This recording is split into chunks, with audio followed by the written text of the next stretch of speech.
Hello friends, good afternoon. कैसे हो? I hope कि आप लोग अच्छे ही होंगे। सो फ्रेंड्स, आज की इस क्लास में हम लोग सॉल्व करेंगे जीके जेएस का प्रैक्टिस सेट। पूरे 25 प्रश्नों को हम लोग इस वीडियो में सॉल्व करेंगे और ये जीके जेएस की चौथी क्लास है। अगर आप लोग पहली, दूसरी, तीसरी क्लास को नहीं देखें तो आप लोग प्ले लिस्ट में जाके देख सकते हैं। प्ले लिस्ट में आपको हिंदी लैंग्वेज, करंट अफेयर और जीके की वीडियोस एंड कला वर्ग की वीडियोस आपको मिल जाएंगी। फ्री पीडीएफ के लिए आप लोग हमारे टेलीग्राम ग्रुप से ज्वाइन हो जाइए। टेलीग्राम ग्रुप का नाम है एजुकेशन विद साहिल। वीडियो के डिस्क्रिप्शन बॉक्स में लिंक दे दिया हो, तो आप लोग ज्वाइन होकर फ्री में बिल्कुल पीडीएफ डाउनलोड कर सकते हैं। तो चलिए इस क्लास को स्टार्ट करते हैं। और ये हमारा नीचे देख सकते हैं क्रैश कोर्स है। काफ़ी सारे लोग जो है इसे परचेज कर लिए हैं, तो आप लोग भी परचेज कर लीजिए।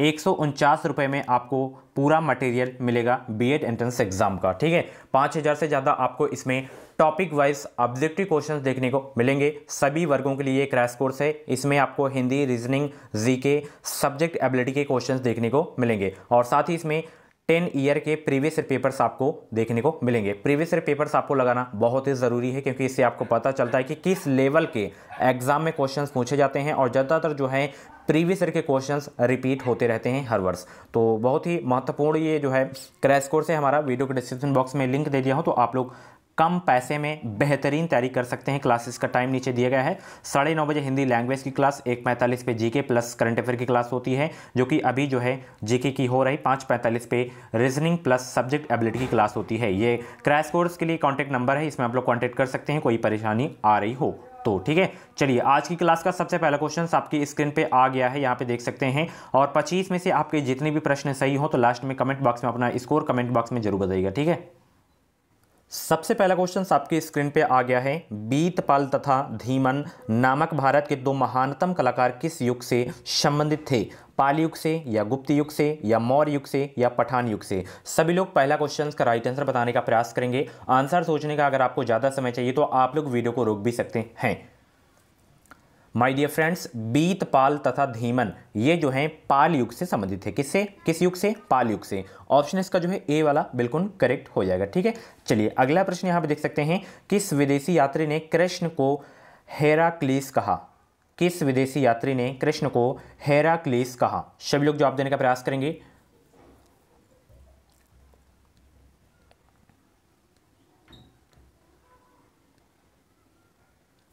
फहान हो गया, हेनसांग हो गया, ये सब चीनी यात्री थे। मेगस्थनीज जो है कृष्ण को हेराक्लीस कहा। ठीक है, मेगस्थनीज। ऑप्शन इसका जो है सी वाला बिल्कुल करेक्ट हो जाएगा। कभी कभी एग्जाम में पूछा जाता है कि वेनसोंग जो है किसके शासनकाल में भारत आया था, तो हर्षवर्धन के शासनकाल में। फहान जो है चंद्रगुप्त द्वितीय के शासनकाल में आए थे। ठीक है, चलिए अगला प्रश्न यहाँ पे देख सकते हैं। इसमें चंद्रगुप्त विक्रमादित्य आपको याद रखना है। ठीक है, अगला प्रश्न यहां पे देख सकते हैं। शक संवत की स्थापना कुषाण शासक कनिष्ठ ने की थी, फिर भी इसे शक संवत कहने का कारण था क्या? ऑप्शन देखिए, फिर आप लोग इसका राइट आंसर बताइए। और बीएड की अगर आपको पल पल की अपडेट चाहिए तो आप लोग हमारे चैनल से जुड़े रहें। चैनल को सब्सक्राइब करके बेल आइकन को ऑल पे प्रेस कर लीजिएगा। इस चैनल के माध्यम से जो भी यूपी बीएड की अपडेट रहेगी वो अपडेट आपको सबसे पहले इसी चैनल के माध्यम से देखने को मिलेगी।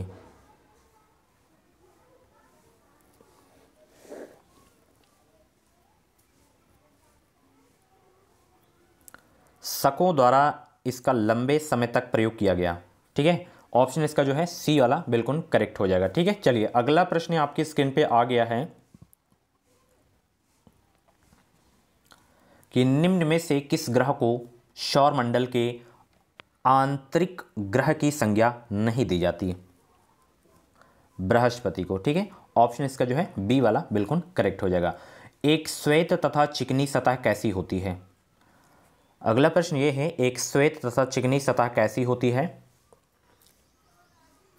तो एक श्वेत तथा चिकनी सतह कैसी होती है? ताप की खराब अवशोषक तथा अच्छी परावर्तक होती है। ऑप्शन इसका जो है डी वाला बिल्कुल करेक्ट हो जाएगा। अगला प्रश्न आपकी स्क्रीन पे आ गया है। प्रांतों में द्वैध शासन की स्थापना किस अधिनियम द्वारा की गई? बहुत ही अच्छा प्रश्न है, इंपॉर्टेंट क्वेश्चन है।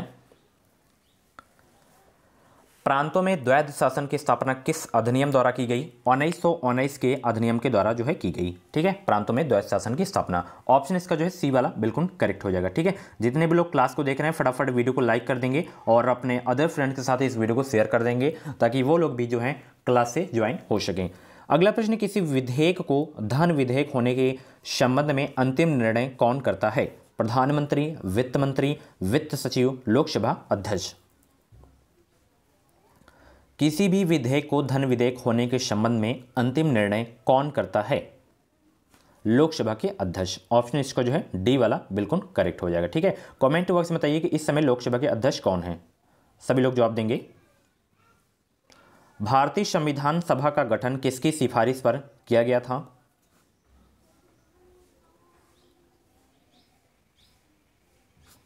कैबिनेट मिशन योजना के जो है तहत या सिफारिश पर जो है संविधान सभा का गठन किया गया था। ऑप्शन इसका जो है सी वाला बिल्कुल करेक्ट हो जाएगा। ये इंपॉर्टेंट क्वेश्चन है। अगला प्रश्न यहां पे देख सकते हैं, निम्नलिखित में से कौन सी रेखा भारत से होकर गुजरती है?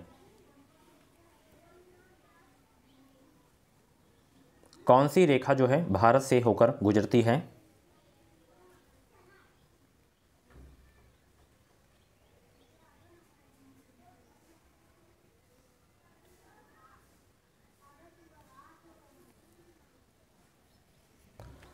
तो वो है कर्क रेखा, जो कि भारत से होकर गुजरती है। कितने राज्यों से होकर गुजरती है पूछ लिया जाता है, तो 8 राज्यों से होकर गुजरती है। वो राज्य कौन कौन से हैं?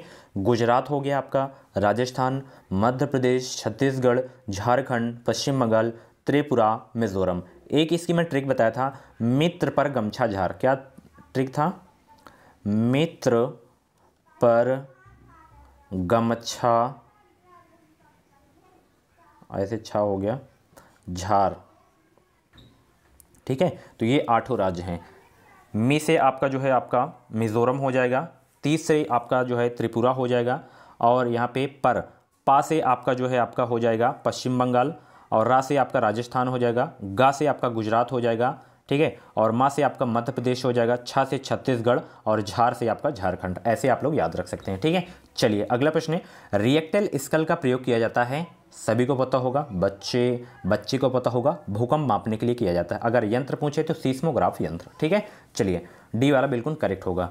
अगला, ऋग्वेद में उल्लिखित कुल लगभग 25 नदियों में सर्वाधिक महत्वपूर्ण नदी कौन सी है? Very very most important question है। वो कौन सी नदी है? गंगा, सरस्वती, सिंधु, यमुना। तो वो नदी है सरस्वती, सबसे महत्वपूर्ण नदी है ऋग्वेद में। ऑप्शन इसका जो है बी वाला बिल्कुल करेक्ट हो जाएगा। आईएमपी क्वेश्चन है आपके एग्जाम के लिए। ठीक है, चलिए अगला प्रश्न यहाँ पे देख सकते हैं, कुचिपुड़ी एक नृत्य है। नृत्य से एक क्वेश्चन आपके एग्जाम में फिक्स है, किसी भी राज्य का नृत्य पूछा जा सकता है। यक्षगान हो गया, कुचिपुड़ी हो गया, बहुत सारे हैं। ये सारे के सारे क्वेश्चंस मैं टॉपिक वाइज की क्लास में करवाऊंगा। वेट करिए, थोड़ा मैं मटेरियल आप लोगों के लिए तैयार कर रहा हूं, क्या करवाना है क्या नहीं करवाना है आपको। कुचिपुड़ी जो है किसका नृत्य है, किस राज्य का है? तो ये आंध्र प्रदेश का है। ठीक है, ऑप्शन इसका जो है सी वाला बिल्कुल करेक्ट हो जाएगा। सही जोड़े को इंगित कीजिए, कौन किससे संबंधित है, कौन किससे नहीं संबंधित है, ये आपको बताना है। जहां पे हरिप्रसाद चौरसिया हैं, उनके सामने शहनाई दिया गया है। सभी लोग जवाब देने का प्रयास करेंगे। तो यहाँ पे हरिप्रसाद चौरसिया दिया गया है, तो ये यहाँ पे शहनाई दिया गया है, जो कि ये बांसुरी वादक थे। ठीक है, और यहाँ पे पंडित रविशंकर के सामने सितार, तो ये एक जो है सितारवाद थे। ठीक है, ये सितार से मतलब संबंधित है, पंडित रविशंकर। ऑप्शन इसका जो है डी वाला बिल्कुल करेक्ट हो जाएगा। इसमें ये वाला इंपॉर्टेंट है, हरिप्रसाद चौरसिया किससे संबंधित हैं? तो ये जो है बांसुरी से संबंधित हैं। ये दोनों को ये वाला याद रखना है। ठीक है, चलिए क्यूबा की मुद्रा जानी जाती है किसके रूप में? क्यूबा की मुद्रा किसके रूप में जानी जाती है? सभी लोग जवाब देने का प्रयास करेंगे।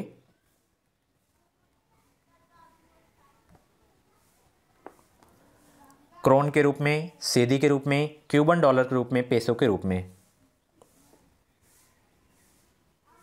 ये पेसो के रूप में जानी जाती है। ऑप्शन इसका जो है डी वाला बिल्कुल करेक्ट हो जाएगा। डेविस कप संबंधित है किस खेल के साथ? वेरी वेरी इंपॉर्टेंट क्वेश्चन है एग्जाम के लिए। तो डेविस कप का जो संबंध है माय डियर फ्रेंड्स किससे है, ये आपको बताना है। सभी लोग जवाब देने का प्रयास करेंगे।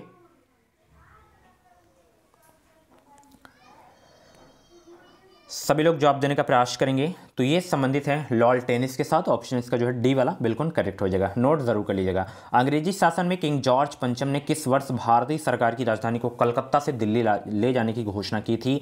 ये घोषणा की गई थी 1911 में। Very very most important question है, ऑप्शन बी वाला बिल्कुल करेक्ट हो जाएगा। इस क्वेश्चन को नोट जरूर करिएगा। अगला प्रश्न आपकी स्क्रीन पे है, शिवाजी के प्रशासन में पेशवा किसे कहा जाता था? शिवाजी के प्रशासन में पेशवा किसे कहा जाता था?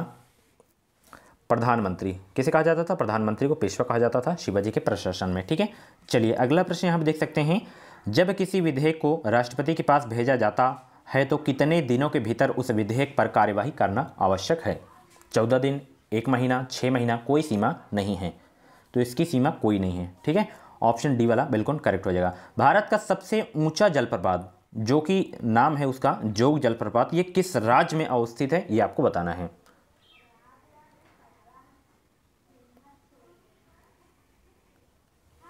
सभी लोग जवाब देने का प्रयास करेंगे, बहुत ही इंपॉर्टेंट क्वेश्चन है। किस राज्य में है? तो ये है कर्नाटक राज्य में। ऑप्शन इसका जो है सी वाला बिल्कुल करेक्ट हो जाएगा। किस नदी पर है? तो ये जो है आपका शरावती नदी पर है। किस नदी पर? शरावती नदी पर, याद रखना। जोग जलप्रपात सबसे जो है ऊंचा जलप्रपात है, ये कर्नाटक राज्य में है, शरावती नदी पर है। ठीक है, चलिए अगला प्रश्न देखते हैं। अगला प्रश्न इकोनॉमिक का है कि मुद्रास्फीति सिद्धांत तब उत्पन्न होती है जब क्या होता है? सभी लोग जवाब देने का प्रयास करेंगे। मुद्रास्फीति सिद्धांत तब उत्पन्न होती है जब मुद्रा आपूर्ति वास्तविक रूप से जीडीपी की तुलना में उच्चतर दर से बढ़ती है। ठीक है, तो ऑप्शन बी वाला बिल्कुल करेक्ट हो जाएगा। अब मैं आप लोगों से एक क्वेश्चन पूछ रहा हूँ, जीडीपी का फुल फॉर्म क्या होता है, जीडीपी का।